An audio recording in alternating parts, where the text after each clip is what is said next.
Efek penggunaan pupuk kimia sintetis, pestisida, dan pengolahan tanah yang tidak berkelanjutan telah menyebabkan kerusakan yang nyata pada tanah pertanian. Dimanapun di seluruh dunia, hal ini adalah sesuatu yang umum terjadi. Tapi bagaimana jika ada sebuah negara di muka bumi yang mampu melakukan kebalikannya? Kedengarannya mustahil, bukan? Video ini bukanlah tentang dongeng, apalagi mimpi di siang bolong. Video ini adalah tentang Israel yang bagaimanapun harus kita akui telah menjadi negara dengan pertanian terbaik di dunia saat ini. Semua ini saya katakan bukan tanpa alasan. Semua ini adalah tentang fakta yang bagaimanapun akan sulit untuk terbantahkan. Selama beberapa menit ke depan, saya akan menjabarkan semua jawaban kepada Anda. Kita akan mengungkap keajaiban tersembunyi dari pertanian Israel, bagaimana mereka mencapai semuanya sejauh ini, dan siapa saja aktor utama di balik keberhasilan ini.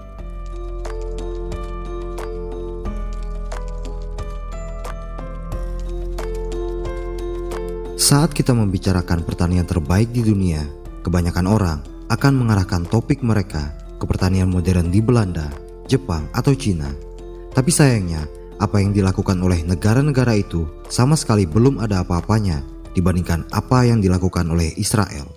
Belanda, Jepang, dan Cina hanya memperbaiki pertanian mereka, tapi Israel benar-benar membangun pertanian mereka dari posisi yang paling sulit.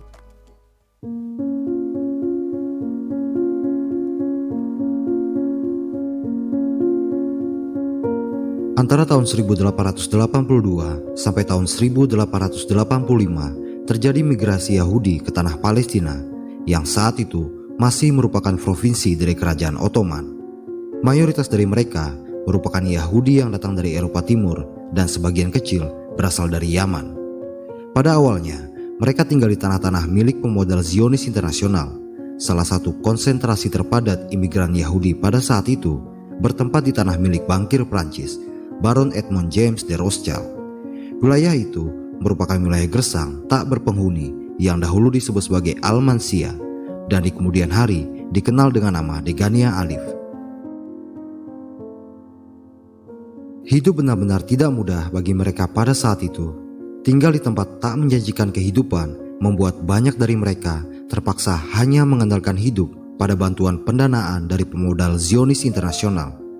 Tapi itu tak berlangsung lama. Sekitar tahun 1890, mereka mendirikan sebuah komunitas kecil yang disebut sebagai kibbutz. Kibbutz pada awalnya adalah sebuah gagasan yang didasarkan pada semangat hidup suku Nabat dan orang-orang Sparta kuno, di mana keduanya mampu hidup dan bertahan selama ribuan tahun dalam kondisi yang sangat sulit.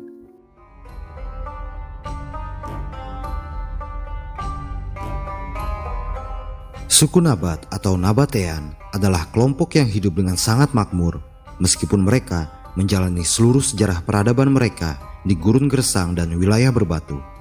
Dasar-dasar kehidupan suku Nabat dilandasi dengan kebersamaan, di mana kepentingan kelompok lebih tinggi daripada kepentingan pribadi. Mereka adalah kelompok yang sangat cerdik dalam mempertahankan hidup, di mana bahkan mereka mampu mengalirkan air ke tempat yang sangat kering seperti gurun.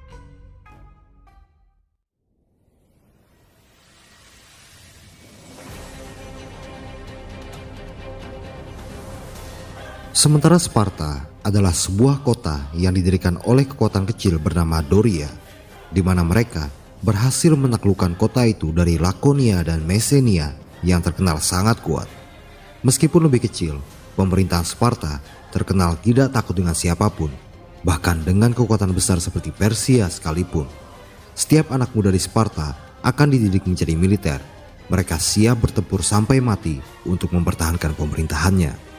Dari sinilah lahir istilah Demos Kratos atau kekuatan rakyat, yang kemudian di Athena diadopsi sebagai sistem politik yang didasarkan pada kehendak rakyat, demokrasi.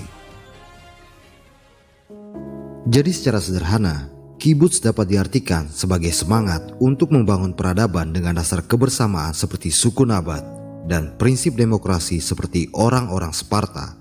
Sementara dalam bentuk jamak, kibbutz dapat disimpulkan sebagai tempat-tempat pemukiman kolektif dengan sistem kepemilikan bersama, di mana orang-orang di dalamnya saling mendukung satu sama lain dengan struktur dasar demokrasi.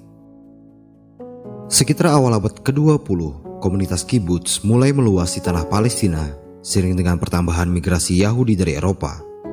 Sampai periode ini, ada lebih dari 20 kibbutz yang terbentuk dan semuanya merupakan kibbutz pertanian, di mana semua orang saling bekerja sama dan saling berbagi dalam banyak hal.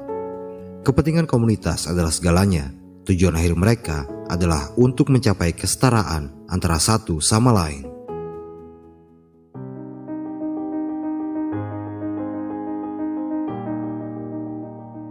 Seiring dengan bertambahnya jumlah migrasi Yahudi dari Eropa pada awal abad ke-20, maka komunitas-komunitas baru Yahudi mulai terbentuk. Kali ini, komunitas itu disebut Mosaf, yang kemudian hari akan menggerus keberadaan komunitas kibbutz di Israel. Berbeda dengan kibbutz yang dirancang untuk kepentingan bersama, Mosaf adalah komunitas yang menekankan kepemilikan individu dan mengesampingkan kesetaraan. Sama seperti kibbutz, Mosaf juga merupakan komunitas pertanian, tapi bedanya adalah mereka bekerja untuk diri mereka sendiri dan tidak berbagi satu sama lain seperti layaknya komunitas pendahulunya. Meskipun begitu, komunitas Mosaf pada saat itu masih sangat bergantung pada pendanaan dari pemodal Zionis internasional. Kondisi iklim dan geografis yang buruk membuat pertanian selalu berjalan tidak mudah. Di satu sisi, keberadaan Mosaf sangat mempengaruhi komunitas kibbutz yang sudah ada sebelumnya. Kucuran dana tidak terbatas dari para pemodal Zionis membuat banyak anggota-anggota kibbutz mulai tertarik untuk bergabung bersama orang-orang Mosaf dan menyebabkan komunitas kibbutz yang masih bertahan pada akhirnya menjadi terpinggirkan. Orang-orang kibbutz yang bergabung ke dalam komunitas Mosaf memberikan warna dan dimensi baru bagi komunitas itu. Kibbutz yang lebih berpengalaman dalam pertanian di daerah itu membuat komunitas Mosaf jadi lebih memahami bagaimana menjalankan pertanian pada kondisi yang terbilang ekstrim di tanah Palestina.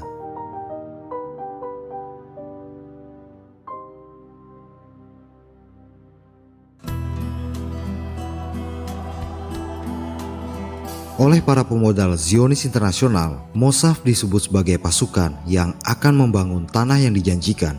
Oleh karena itu, komunitas dan pemukiman Mosaf terus berkembang saat memasuki tahun 1910 sampai 1920.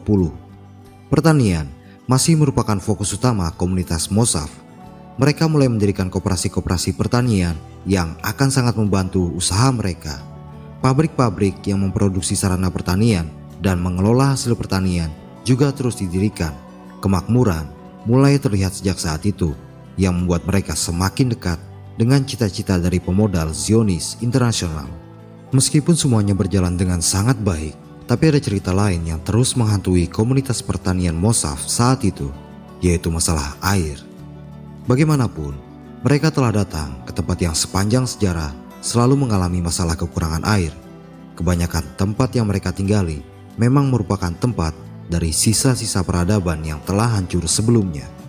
Mendapatkan air dengan cara tradisional mungkin mampu untuk mencukupi komunitas yang kecil. Tapi saat komunitas itu tumbuh menjadi lebih besar, tentu cara ini menjadi semakin sulit dan kurang efisien.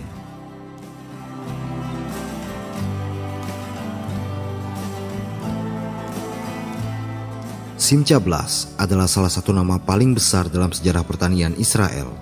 Dia merupakan seorang insinyur yang dibesarkan di keluarga Yahudi Polandia. Tahun 1920-an, Simcha Blas mendapatkan kepercayaan dari seorang bankir asal Jerman untuk menggarap proyek irigasi di beberapa pemukiman di Jerman. Hanya dalam waktu 5 tahun, proyek itu berhasil dengan sangat baik. Prestasi inilah yang membuat dirinya mendapat kepercayaan dari pemodal Zionis internasional untuk menggarap sebuah proyek irigasi besar-besaran di wilayah pertanian dan pemukiman Yahudi di tanah Palestina.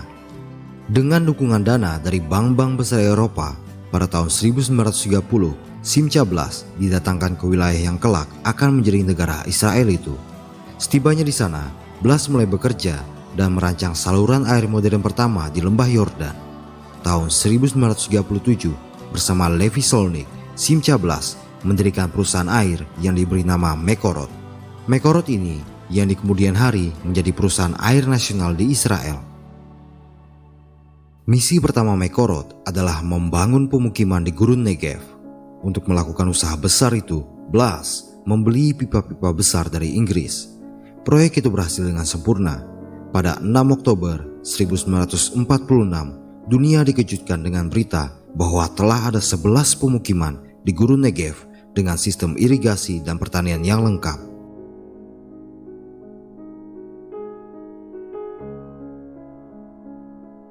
Meskipun telah memiliki nama besar dan berhasil mendapatkan pengakuan dunia, namun warisan terbesar Simcha Blas belum datang. Saat dia mengembara di wilayah-wilayah pertanian yang dia bangun di Gurun Negev, Blas menemukan sebuah pemandangan yang tak biasa. Di antara pepohonan yang tumbuh tidak subur dan kekurangan air, Blas menemukan satu pohon yang tumbuh lebih subur daripada yang lain. Setelah diperhatikan, dia menemukan ada kebocoran pipa di dekat areal pohon itu. Tetesan-tetesan kecil air secara konsisten menetes di sekitar areal pohon dan memberikan kehidupan kepada pohon tersebut. Dari sinilah kemudian sistem irigasi tetes lahir. Melalui pengujian selama beberapa tahun, Simcha Blas menyadari satu hal. Dibandingkan dengan irigasi banjir, tetesan-tetesan kecil air yang konsisten dapat memberikan pengairan yang lebih hemat dan optimal untuk kondisi di sana. Ini menghemat kebutuhan air tanaman secara signifikan dan sekaligus dapat meningkatkan efisiensi dan hasil panen. Terlebih lagi, pemupukan juga dapat dioptimalkan, yang kemudian akan menjaga kelebihan pupuk agar tidak merusak lingkungan. Keberhasilan irigasi tetes mulai terasa di beberapa wilayah. Namun penggunaan pipa-pipa besi sebagai teknologi awal irigasi tetes membuat biaya untuk memproduksi sebuah sistem irigasi menjadi mahal. Tak ayal, hanya mereka yang mampu secara finansial yang dapat menggunakan teknologi itu. Kebanyakan dari mereka berasal dari komunitas Mossav.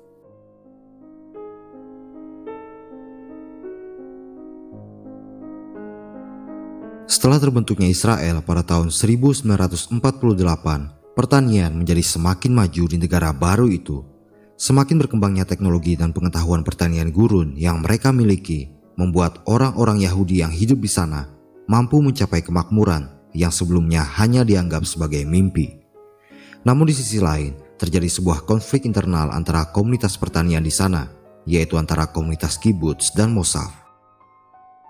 Karena pertanian di komunitas Mossav terlihat lebih berkembang dan menjanjikan masa depan, maka banyak dari teknologi dan fasilitas pertanian justru diprioritaskan untuk komunitas itu.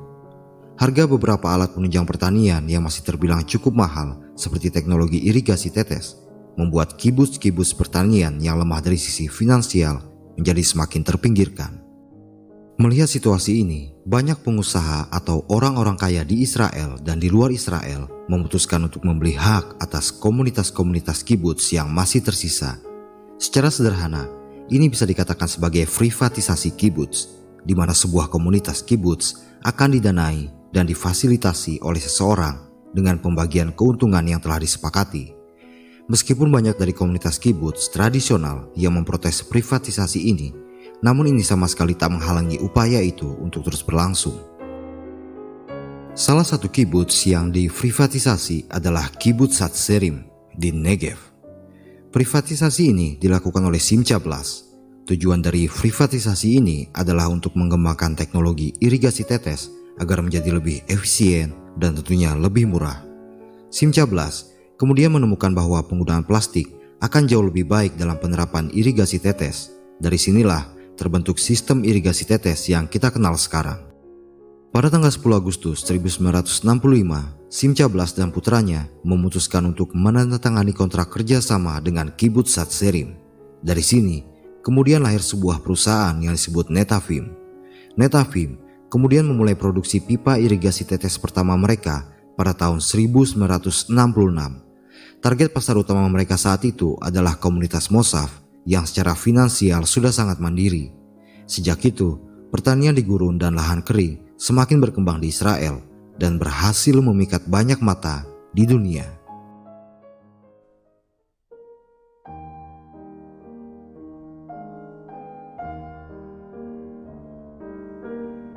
Sementara komunitas Mossav berkembang secara mandiri dan mampu menopang pertanian mereka sendiri, privatisasi kibbutz masih terus berlangsung selama beberapa periode. Ini pada akhirnya menyebabkan semakin sedikitnya komunitas kibbutz tradisional di Israel. Namun pemerintah Israel sendiri menganggap bahwa hal ini adalah sesuatu yang cukup baik. Di satu sisi, ada banyak rakyatnya yang sudah mampu mendanai dan mengelola pertanian mereka sendiri secara mandiri. Di sisi lain, negara, pengusaha, perusahaan, dan rakyat juga mampu saling bekerja sama untuk mengelola dan memajukan pertanian mereka. Seiring dengan berkembangnya teknologi pertanian di Israel semakin berkembang dari waktu ke waktu. Mereka memang tidak memiliki tanah yang subur, tapi dengan niat dan keinginan yang kuat, semua mimpi yang sebelumnya mustahil dapat diwujudkan menjadi kenyataan. Kini, kibbutz dan moshav telah mengakhiri segala perselisihan yang pernah terjadi di masa lalu. Kibbutz pertanian modern di Israel telah berkembang layaknya perusahaan pertanian yang ditopang oleh 3 kekuatan, yaitu pengusaha, rakyat, dan pemerintah. Sementara moshav telah sepenuhnya mandiri dan berkembang dengan begitu luar biasa.